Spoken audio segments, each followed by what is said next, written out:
If you are wondering if we have a bloatware on Samsung Galaxy Tab A11, then the answer seems to be unfortunately yes. So I am right after the initial configuration, and you will probably notice some apps that technically should not be pre-installed for yourself.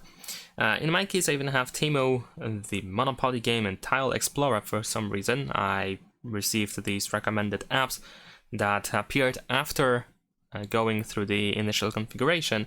So unfortunately, in this case, we do have some bloatware. Even if we exclude these apps, we have Spotify, Netflix. YouTube Music might be quite understandable, but these two apps definitely, there is no need to have them pre-installed. There are some Microsoft apps as well, but this is quite standard for the for Samsung devices that they include Microsoft apps. So maybe not many apps are or can be considered as bloatware, but definitely we can find some. And that's pretty much it. Thanks for watching, leave a like and subscribe.